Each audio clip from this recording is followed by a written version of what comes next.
Good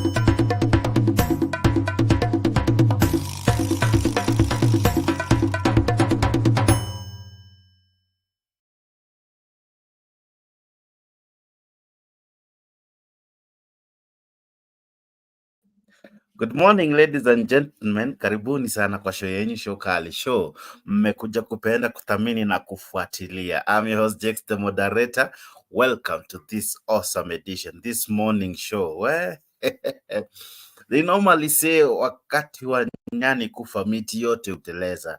Yeah, that's an African proverb that wakati nyani amekaribia kufa, wakati nyani siku zake zimekaribia mwisho kila mti huanza kuteleza karibu sana kwa hii show. Welcome to this show. I'm your host Jex, the moderator, and this is the morning show. We have a great show lined up for you. We have great content happening throughout the day, so stick around, watch and subscribe to Afric 24. This is where all things happen. Asante sana kwa wale tayari washaanza kutuma ujumbe zao. Asante kwa kunitumia ujumbe, asante kwa kulike hii video, asante kwa kuwa our faithful subscriber. Thank you very, very much. Happy holidays to you. Why are we saying happy holidays to you? Because already we are nearing December. We are just a day or so to December. Na hapo shamra ndo huanza, hapo ndio mambo huanza, and we are ready for it. We have great prizes for you, those who have been subscribing to our channel, those who have been following our programs. This is your month and this month we shall be definitely awarding you. This is the morning show. Here we review the newspaper and of course the news that made headlines. Here we just interact with you. Here we just want to be with you, those who are sleeping and maybe kausingizi kamepotea, ka insomnia. Karibuni kwa hii show. I'm talking to Kenyans in diaspora, wale wako US. I'm sure saizi mida ya saa 7 saa 8 huko, and wengi ambao wanatujoin karibuni sana kwa hii show. This is your morning show. This is Africa in the morning. Asante sana kwa wale ambao wameanza kulike hii video. Can I read one or two? Namwona Kefa Onyango amelike hii video. Thank you so much. Tony Kimwele, asante kwa kulike hii video. Thank you for liking the video. Thank you for liking the video. What else mfanye vipi? Subscribe to this channel. This channel has great things for you. Thank you very much for choosing this show to be your number one show for online content and online stories that makes headline. Asante sana. Can I begin the show by telling you that Kenyans are happy? They are a happy lot. Why? That controversial bill, or rather that levy, of course, kulikuwa na many other things that they really complained about, but one in particular stood out. And actually, even in the National Dialogue report, that is the one thing they never agreed upon. Unfortunately, unfortunately, the courts yesterday, they court yesterday pulled a good one, and good news to you, Mwananchi. Now the housing levy has been brought back to the president and parliament for them to do a good job. Many celebrated that imetupwa, but it wasn't really thrown away, or rather, it wasn't really quashed by the courts. They were given more time. So up to January, about the government has time to purpose and re-strategize, redo the levy well. Because what was cited that was wrong is the fact that the court felt that it was discriminatory in that wewe ambaye umeandikwa job, wewe ambaye maybe saizi unatazama ambao uko job, wewe uko kwa payslip, wewe ndio tu ulikuwa affected. So that reason, they really felt, among many other reasons, they really felt it was unconstitutional, null and void, and it was thrown out, and the government was given a stay order for some time for them to replan themselves and redo it again. Welcome to this show. This is Africa 24. This is Afric 24. I don't know where you're watching me from, but the Standard, this is how it appears. Those of us who are yet to see the newspaper today, the Standard, as it so well, it says that workers tax jubilation. Wewe mfanyikazi, are you happy with what the courts decided to do?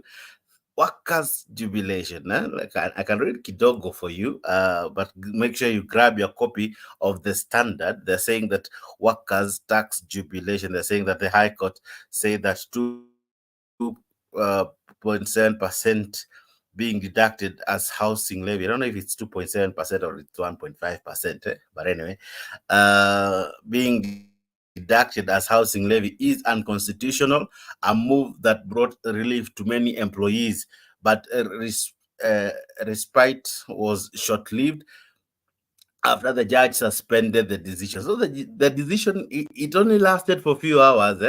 The jubilation lasted for a few hours. We were happy. We enjoyed for a few hours. I think it was around in the morning, but by 3, thereabout, another order was given. So it is back to the drawing board. It is back to the drawing board. It is back to the drawing board, as much as the ruling vindicated the workers' organization, which of course had stood in unison against the housing levy. But the court, of course, this is according to Mr. Okello Misiro, the acting, or rather the Secretary General of COPET. This is what he had said, that today's ruling has vindicated workers' organization, which stood in unison against the housing levy. The court has met the genuine aspiration of Kenyans. This was before around 3, This was before, because these sentiments eventually changed. And this is well captured by the LSK chairman, Mr.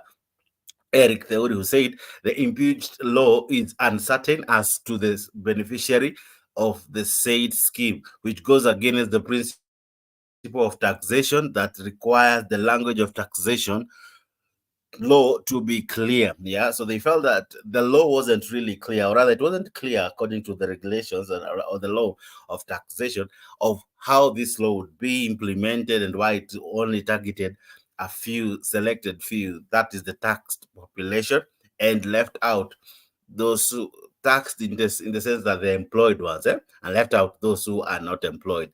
Of course, this is what Judge Majanja had said, that in absence of rational explanation, we can only conclude that the respondent went, and of course, here the respondent is the government and parliament, went for easy part of taxing employees rather, in formal employment. Now that is what really made the whole thing to be sent back for proper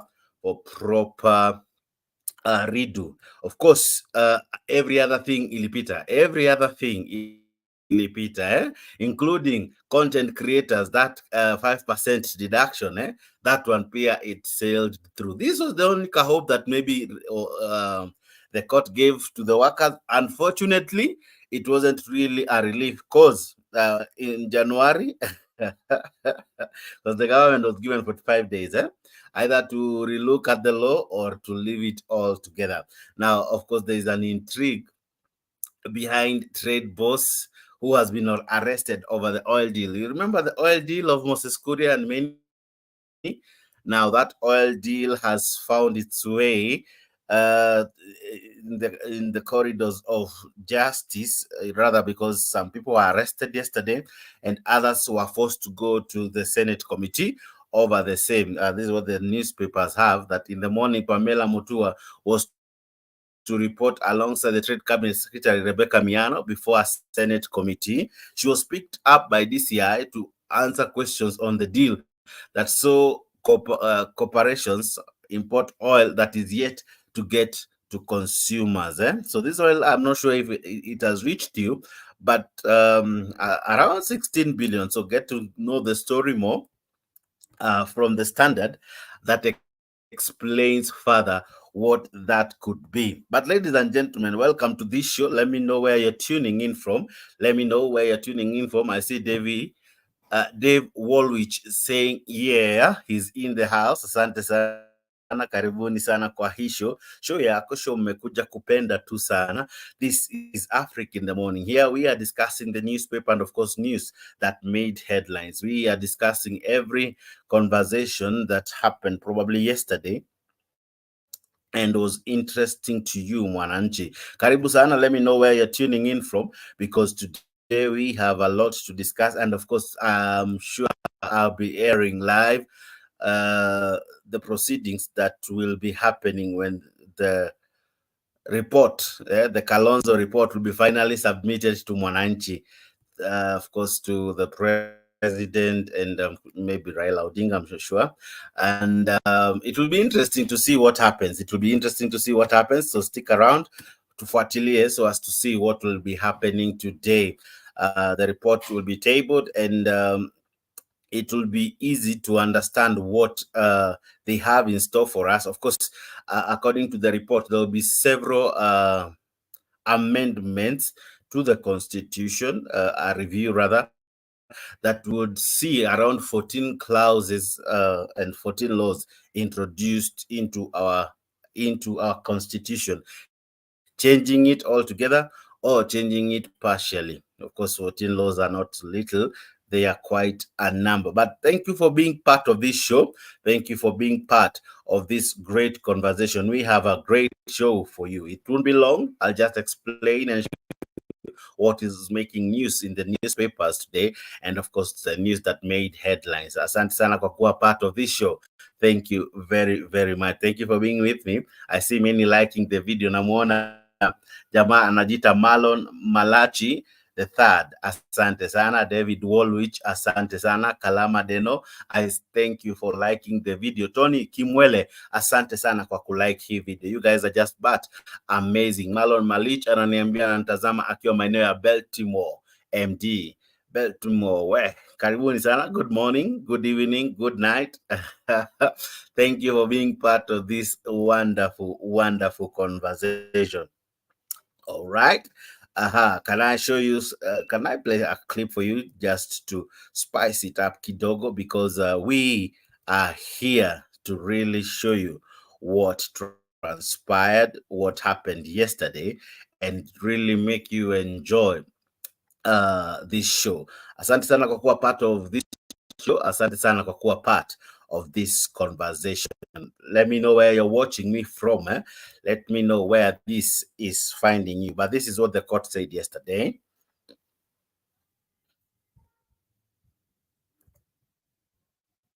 That the National Assembly did not involve the public in enacting the finance bill. So it was a win for the government on this front and others after the three-judge bench found that there was sufficient public participation facilitated by the National Assembly during the formulation of the finance bill. Lillian Mully followed the proceedings and tells us more from the side of government. In consolidated petitions challenging the Finance Act 2023, Busia Senator Okia Omtata and others moved to court seeking to stop its implementation. The petitioners approached the court to have the new law declared unconstitutional, arguing that the Finance Act 2023 was illegal because it did not pass through the Senate as envisioned by the law and did not include public participation. They also questioned whether certain taxes cited in the petition and as enacted by the Finance Act are unconstitutional. And while the three-judge bench comprising David Majanja, Christine Meoli, and Lawrence Mugambi ruled that the collection of housing levy only from salaried employees was discriminatory and unconstitutional, it quashed elements of the petition that challenged, among other issues, whether the public participation conducted in the enactment of the bill was sufficient. There is ample evidence that the National Assembly invited citizens to submit and give comments on the bill by way of letters to various stakeholders and newspaper advertisements. Secondly, the invitations indicated the venues of the public meetings and the manner of submission of written memoranda on the bill. The petitioners had further argued that the National Assembly erred by not involving the Senate in the formulation of the law. The judges found that National Assembly Speaker Moses Wetangula did not have to seek concurrence from Senate Speaker Amason Kingi on the finance bill, as it was a money bill. Further, taxation is a function of the national government. Thus, in my view, the bill was correctly processed by the National Assembly because its speed and substance falls within the sub-functions of the national government. It was not necessary for the Senate to be included in the district process. The petitioners complained that the National Assembly incorporated into the bill 18 additional amendments whose proposals were not subject to public participation. The Income Tax Act, the Value Add Tax Act, Excise Duty Act, Miscellaneous Fees and Levies Act, the KRA Act, Retirement Benefits Act, Alcoholic Drinks Control Act 2010, Special Economic Zones Act, and EPZ Act. It must be appreciated that after the National Assembly has heard the views of members of public and industry stakeholders on a bill, it is not precluded from effecting amendments to the bill before finally passing it. The court rejected claims that estimates of revenue and expenditure were not included in the Appropriation Act in accordance with the Constitution. Our view is that the estimates of revenue and estimates of expenditure are a part of the budget making process. Although the bill containing estimates of revenue was not tendered before the court, we ascertained that as part of the budget making process, the estimates of revenue were included in the approved estimates contained in the Appropriation Bill and the Appropriation Act 2023. On tax-raising measures introduced by the Finance Act, the court found that the legislature, in this case the National Assembly, has broad powers to levy tax, so long as the power is not exercised in a manner that infringes or violates provisions of the Constitution. The court also upheld the 16% VAT on insurance premiums, the digital asset tax, and the tax on betting, saying they were constitutional and within the mandate of the National Assembly. Now, that was the ruling. That was the ruling. You have heard for yourself that some of the things that really were taken for most of them actually sailed through, or rather, the court declared them constitutional. Yeah, they were given a nod. Unfortunately, the only thing which later on, after the short-lived jubilation from workers, the court gave a stay, and above all, they gave more time to government, actually 45 days, to really work on the issue. And after working on it, by January, I think 10th, thereabout, to either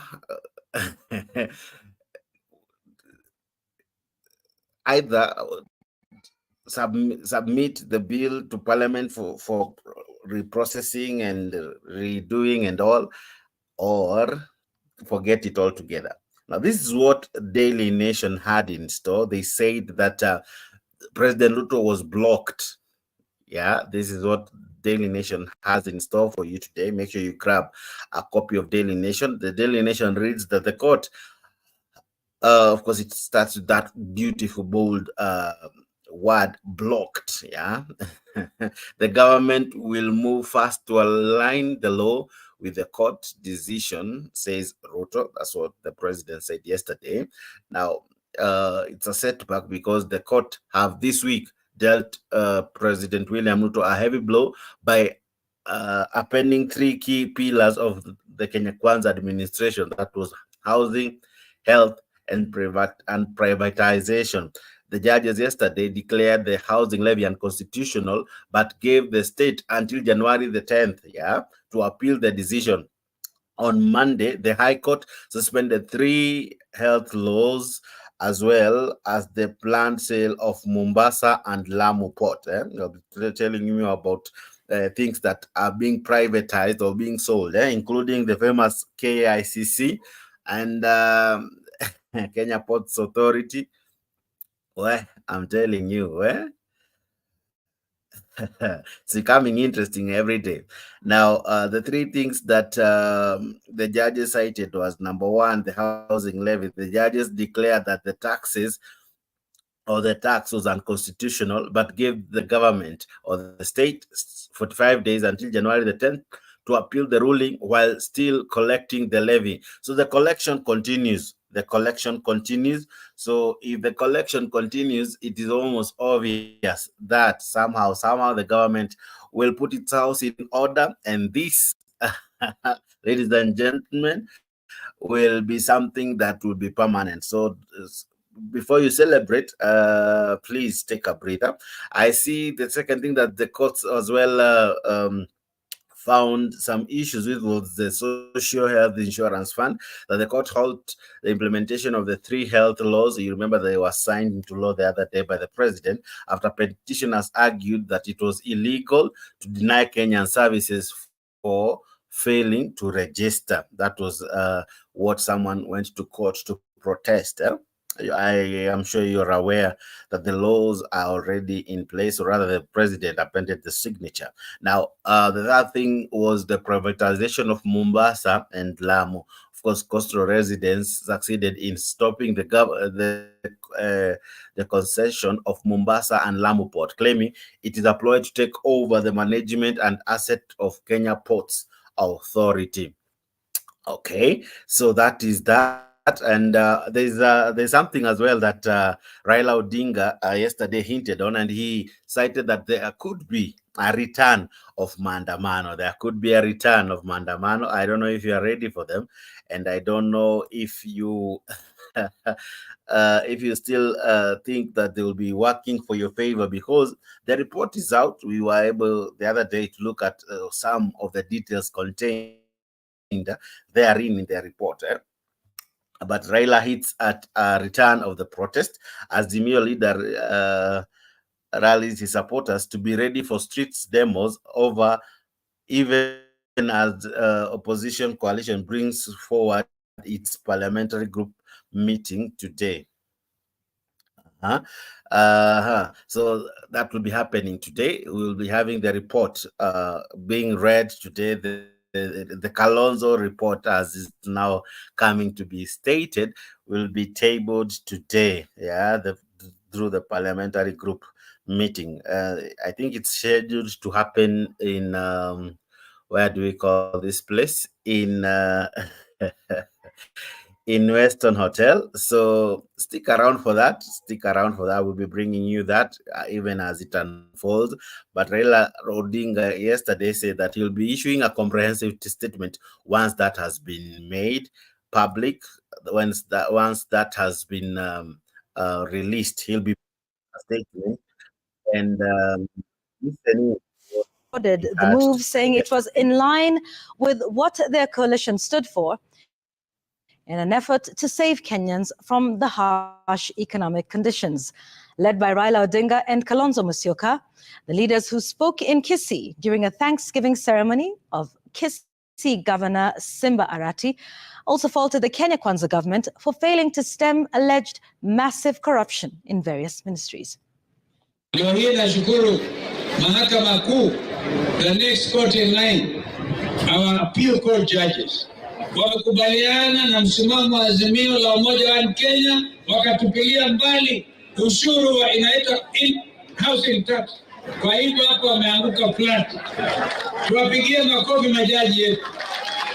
Sasa lazima tu kutoa ushuru hapa, ushuru hapa, ushuru hapa. Hiyo ushuru haitafanya kazi yoyote. Hata ukiongeza ushuru ngapi, bado manake wale ambao wako nayo uwezi wote. Pesa itakwenda tu kwa mfuko yote binafsi. Hakuna chochote. Unajua housing levy, hata sisi kama county governments, ukiwa na staff, umeambiwa lazima uweke pesa pale kando ya housing levy na hauko nayo ndani ya budget. Sasa sisi wote tumeshukuru koti kwa sababu wamesema housing levy iwekwe wapi?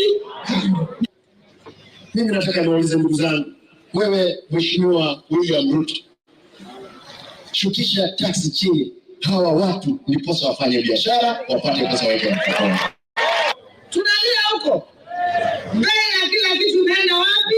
Juu. Saa hii mtu ako na pension kidogo, alafu anakatwa pesa ya housing. Mtu anabaki bila nini? Pesa. Anaona sasa aende afanye nini? Ajiue. Lakini nawaambia hakuna haja ya kujiua. Shida ni ya muda. Okay. shida ni ya muda. That's what the Azimio brigade said even after the ruling was made. This was them celebrating. This was them really having a field day because they have been here before. You remember the BBI? BBI failed, and many really many really those days celebrated. You remember how Kenya Kwanza, then they were being described as Tanga Tanga. Those were the words that used to describe them. They were all over celebrating when BBI was declared null and void. In fact, they went further and said that Uhuru was the void and his handshake brother was the null. But today, the same was pronounced against the former DP, who is now the president. And of course, he got some reprieve, but the court could declare that they have been given more 45 days to work on the bill. So, but it was a temporary jubilation to the workers. I love what the cartoon had it on the dailies. This is what the cartoon in the daily looks like today. That as Ruto is trying to build. Uh, the court or justice has removed one of the blocks from beneath them. Actually, it has removed several. You can see one, yeah, Mombasa Lamu port there. It has already been removed. The next one that has just been removed na imetolewa chini, actually see juu, imetolewa chini, hence this thing will come crumbling down. What has been removed has been the housing levy. You can see that cartoon up there is almost crashing. Gachagua from the cartoon seemed to have lost his footing. The president is almost like skateboarding. That's what the Daily Nation has it today. It's an interesting cartoon. Interesting cartoon. Interesting cartoon.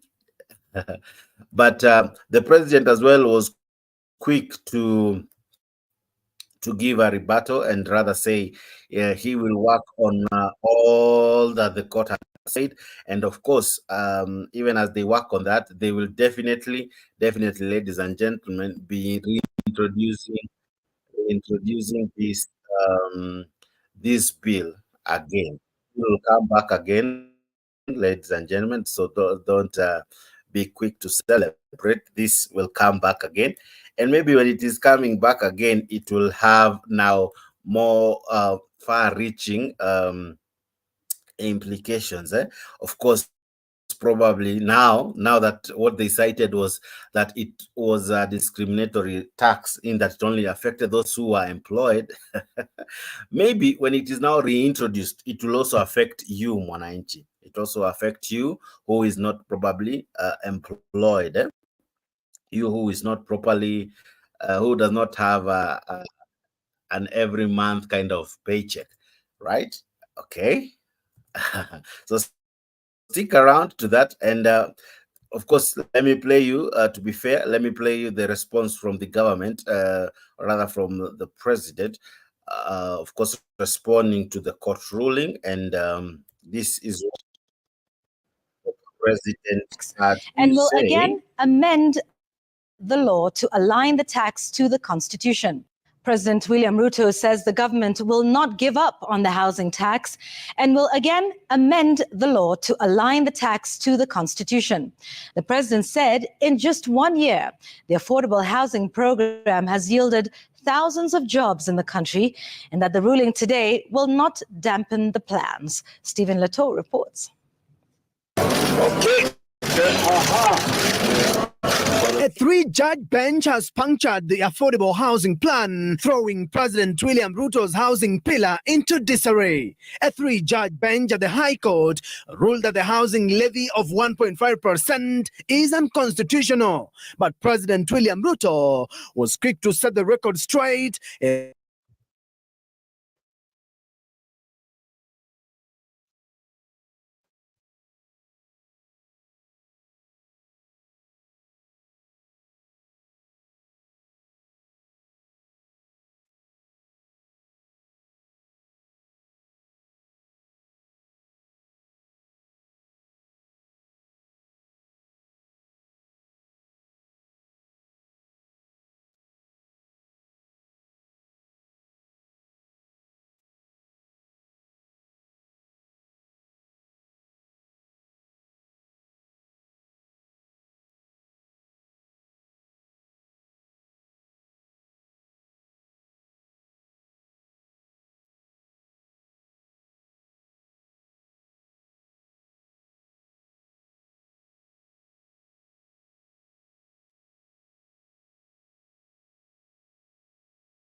Oh, sorry for that.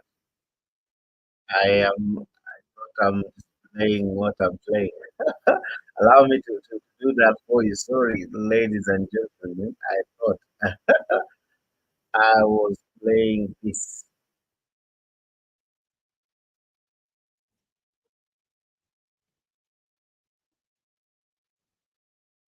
To the Constitution.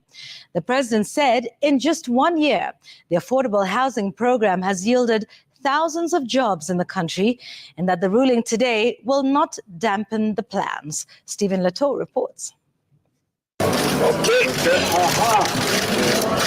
three-judge bench has punctured the affordable housing plan, throwing President William Ruto ruled that the housing levy of 1.5% is unconstitutional. But President William Ruto was quick to set the right. Several employees had begun to celebrate the win at the High Court. I know the court have said we should go and readjust the law to make it aligned appropriately. That we are going to do so that the 120,000 people can become 200,000 and can become 500,000 in the next 5 years. Because if we don't engage these people in productive work, they will become a very big challenge to all of us. According to President Ruto, all is not lost on the housing tax, and focus will shift to the National Assembly to streamline the levy and make it consistent with the Constitution. Ruto saying the affordable housing program is critical in addressing the unemployment crisis in the country. Judges Lawrence Mugambi, Christine Meoli, and David Majanja ruled that the introduction of the housing levy was discriminatory since it imposed taxes on salaried Kenyans alone and excluded those working in the informal sector. The judges noted that the introduction of the housing tax lacked a comprehensive legal framework in violation of Article 10(2)(01) of the Constitution. I am aware that people have gone to court to try to suspend the housing levy and to sabotage the housing program. Much as we respect the independence of the judiciary, I want to request our judges to exercise judicial discretion and not sabotage that program. The deputy president, while speaking on Tuesday, when he officially opened the 17th annual Kenya Institute of Planners Conference in Kwale County, highlighted that despite layers of taxes on Kenyans, the housing levy is enabling the government to build houses in large quantities to alleviate Kenya's housing shortage. That program would dignify the people of Kenya. It is the desire of every Kenyan who live in an urban center to own a home one day. Shelter is a constitutional requirement to have shelter. President William Ruto has already commissioned several housing projects across the country, and the executive has until January next year to align the housing levy with the Constitution or forget it. Stephen. Okay, thank you, Leto, and thank you for that beautiful segment. But ladies and gentlemen, we are almost wrapping up. But before I wrap up, allow me to show you, or rather share, what was funny, the most funniest thing that equally also stood out. Now, you know this MP by the name Peter Selassie. He has been making interesting headlines over the days because of ametishia jaji that is going to kill a judge. I don't know if you have heard this, or rather if you have seen this, but the judge stated that the MP wants to kill her. Ametishia jaji. Now, let me show you. According to what the magistrate said, is that this is what the standard has it, that the magistrate says that the MP threatened to kill her over, you remember the 500,000 ruling? So Jama, I don't know kama ni dohana. So what he decided to do ni threaten the judge. So Selassie had previously, of course, his story, you find it on the Standard, page 18. So the story is there of Selassie, the MP, Peter Selassie, who had previously called and sent a text to threaten the judicial officer before posting defamatory words on Facebook. Lawyers also claims that the lawmaker and two of his aides assaulted him at a hotel in Kakamega on November 2nd, right? So that really stood out. The magistrate says that the MP threatens to kill her. Now, I am sure that one is a news that will also be interesting to follow in the coming days. But that's all we had for you in the morning. But stay tuned to Africa. We'll be bringing you the live proceedings of the parliament, and also as well we'll be waiting, yeah, for the report to be tabled in the parliamentary group, of course, at a Western Hotel today, and thereabout, I'm sure probably today or tomorrow, Raila Odinga will be issuing a statement, either in support or in disagreement with the report. Of course, we have seen many supporting and also equally many saying they will not support. Martha Karua has issued a tweet against it. And of course, we have sentiments from one Eugene Omalwa, who says that because this issue has not really factored in 190 in it, and because the cost of living is so not clear and not loud in that report, hence he distanced himself. Now, subscribing to Afric TV, Africa 24 guarantees you a chance to win grand prizes. You subscribe for free, but you win grand prizes. So look for this channel hapo kwa Facebook and kwa YouTube. Follow us on Facebook, follow us on TikTok actually, and as well subscribe to the YouTube channel. We will be awarding our lucky subscribers. Asante sana kwa kuwa part of this show. This has been the morning edition. This has been the paper review with none other than Jakes, of course, standing in for my good brother Leo. And we will be having more of this and even lengthier from days ahead. Okay. Thank you so much for keeping me company. Can I know who was with me? I see many sent in their messages. Marlon Malachi, the third, I see you. Asante sana. You told me you are in Baltimore. I also see my good friend from Virginia Akondani, asante sana. Watu wa US wamejaja, watu wa Kenya pia vilevile. I can see you. I see many equally liked this video. I see Daniel Atoni, asante sana. John Mwariri, thank you very much. I also see Dave Waloich, asante sana. Kalama Deno, I see you. Thank you for liking the video. Tony Kimwele, asante sana. Kefa Onyango Odengo, asante. And many of you who watched and as well subscribed to Africa 24. Thank you. This has been your host, Jakes, the moderator. This has been the morning show. This has been your morning edition. Kindly subscribe, kindly follow us. See you in the evening. Goodbye.